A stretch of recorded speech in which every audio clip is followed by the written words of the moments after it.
This is really weird. I was just talking to my best friend. She's over there, crossing the road. I told her to stand over there because I'm not used to this whole vlogging thing yet. But long story short, welcome to this one. It's like one of the first ones I'm doing for BU. So I want to talk today about why you should consider Bournemouth University, because it was a really tough decision when I was picking universities, and I want to make sure people make the right choice, because I think Bournemouth is the right choice. So let's just hop into it.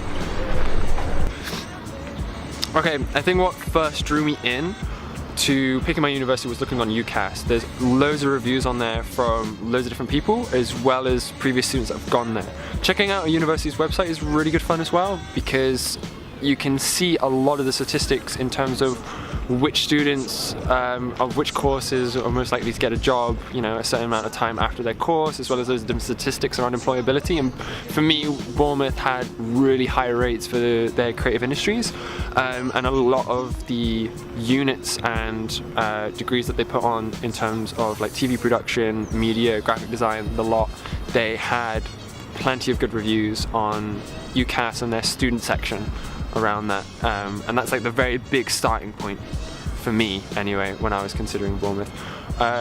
Next up, I'd say, is looking into extracurricular activities that the university has to offer, one of which that I've been doing a lot of this year, and I'll get into that in a second.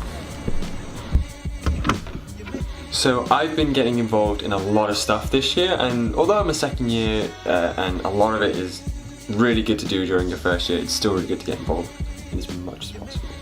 So for me, another thing was kind of what support was available financially with the university. As I mentioned earlier on, I was doing a lot of research into it. The uni does offer support for those kind of hard times that you might find where you're struggling to pay rent, or you need just like a little top-me-off to pay for like a deposit when you're going in for a house, especially if you come from families that aren't that great financially, or you know, like a single parent household.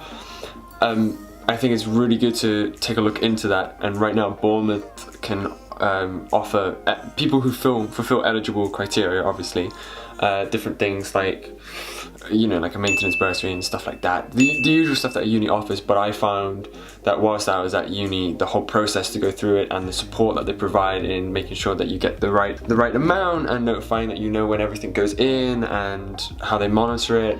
Apart from the kind of financial support, you've got like Talbot Medical Centre, which is really great. It's right on campus and you can get there, and they're very good at notifying you when your appointments are ready. Another one for me personally, in my first year, I struggled a lot with like stress and anxiety, so I found that student wellbeing within Talbot House was really, really useful. And even if you think that you're not somebody who doesn't get that very easily stressed, sometimes it's really helpful to go there just to quickly find out. They have loads of leaflets there around maybe supporting friends or how to cope with like exam stress and stuff like that. And for me, learning a lot about that whilst kind of figuring it out for myself really helped with friends that I made at university, or people that I was living with in halls when they were going through those kind of difficult times. Stuff like clubs and activities, there's a whole bunch of them on offer at Bournemouth. I'll get into that now. So as well as the base and the general kind of SUBU advice, you've got our Students' Union, which is in the SUBU building, that offer everything from different societies that you can go and join to, the sports BU in there where you can join up for all our different sports clubs, stuff like that. For me personally at the moment, like one of my big New Year's things is I'm going to join one of the martial art classes there. I did it for years before going to uni, and I kind of fell out with not going as regularly because I was in halls partying. I want to try and get back into it this year, for that thing that I mentioned earlier, obviously to kind of keep up the old physical well-being to help the old mental well-being, but we'll see how it goes. In terms of societies, there's a whole bunch at Bournemouth, stuff that I didn't even imagine could be a society, that like legit could be a thing. So for example, you've got like the Quidditch team, the Archaeology Society, you've got like the Gamers Society, the Poker Society, the Surf Society, obviously it's a seaside town. But one thing that's really cool was creating my own society, which is something that I've done, I've done with some friends this year. I got asked to do with them, which is running the Improvisation Society, which is really, really cool. It's something that I definitely recommend and look into when considering different unis. For me, what was there for the student and something that can kind of improve life outside of lessons was really, really, really important.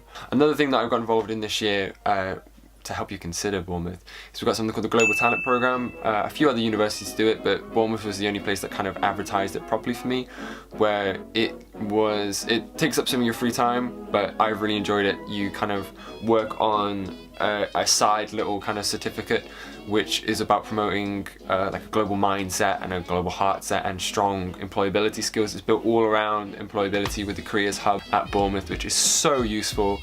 Honestly though, uni is what you make of it, and I think in order to really let that solidify, you need to choose a good university. And I've spoken a lot about the uni and what it has to offer, but I think I really need to talk about the town itself. Bournemouth as a town at first I thought was a little bit too small, but as time went on and I settled in, I realised that there's enough going on once you've kind of got the swing of things and you've got connected with people and know what's happening. And for me, I find the town to be a really appropriate size, especially if this is your first time venturing out of where you live. Like if you're somebody who, I came from the countryside, you see, so although I travel into Bristol, like city centre most days to like go to school and go to college and stuff like that, moving forward to then living on my own in a place that I've never been to before. I've never been to Bournemouth, never really saw the university campus before. I was going in totally blind. It was a really decent sized town, and the people there are pretty friendly, to be honest, for like the south coast. If you're somebody who's worried about that, where you're like, oh, I don't know if I can do the city life that well, it's quite a nice town where it feels big enough that you feel connected and you feel like you're part of the action, but it's also really accessible to loads of kind of like really quiet country spots, or the beach as well, obviously, if you want to go to the beach and chill out. Take a look at where you want to go, take a look at what they have to offer, and above all else, disregard them, because Bournemouth, it should be the place that you consider. Thank you so much for watching, and hopefully I can do one a little bit better. It's a bit late here, I know it's in my room at a bunch of different angles, but enjoy it anyway. And thank you. I don't know how to end these things very well, so thank you and goodbye.